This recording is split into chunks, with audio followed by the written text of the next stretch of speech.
একটু মোবাইল টিপতে টিপতে দেখি একটা SMS আছে, বুঝছেন নেই? SMS-টা হয়েছে গিয়া ইলেকট্রিক অফিস থেকে, আমার ইলেকট্রিকের বিল। হ্যাঁ, বর্তমানে আমার ইলেকট্রিক বলতে আমি অন্য বাড়ি থেকে আমার ইলেকট্রিশিয়ান যে তারটা আমি যে ইউজ করি এটা অন্য বাড়ি থেকে আনা হয়েছে।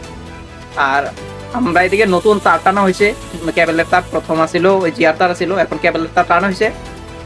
আজকে থেকে প্রায় 3-4 বছর ধরে মানে আমি আমার বাবুর সিম চালাই, আমার বাবুটার ভিতরে SMS আইতে আছে আমার মিটার খারাপ। আমি অ্যাপ্লিকেশন দিছি বস্করনগর আমার ইলেকট্রিক অফিস, অ্যাপ্লিকেশন দেওয়াতে ওরা বলছে ঠিক করে দেওয়া দেবো, কিন্তু অ্যাপ্লিকেশন করে রয়েছে কিন্তু ওরা ঠিক করে দেওয়া যাইতেছে না।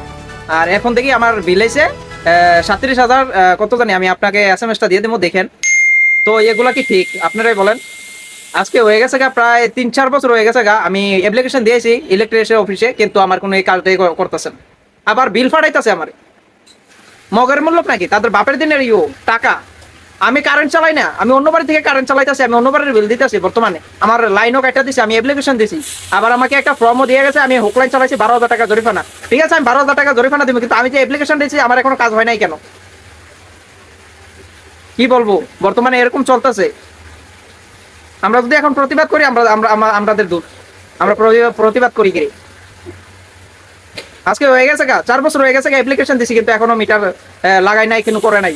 মিটার একটা গাড়ি এসে মিটারটার যে তারটা মেন তারটা ছিঁড়ে গেছে গা, তো অ্যাপ্লিকেশন দিছি, তারা করে নাই। তারপর আমি হুকলাইন চালাইতে বাধ্য হয়েছি, তারা অ্যাপ্লিকেশন দিয়েছে, তারা বলছে তোমরা এখন এভাবে চালাও, হুকলাইন চালাও, তারাই পারমিশন দিছে, তাই আমি চালাইছি। এখন তারাই আমাকে দিতে আছে, আমি অ্যাপ্লিকেশনের ভিতরে লিখে আইছি, তারা যে পারমিশন দিছে আমার, তারাই এখন আমার জরিমানা ফালাইছে।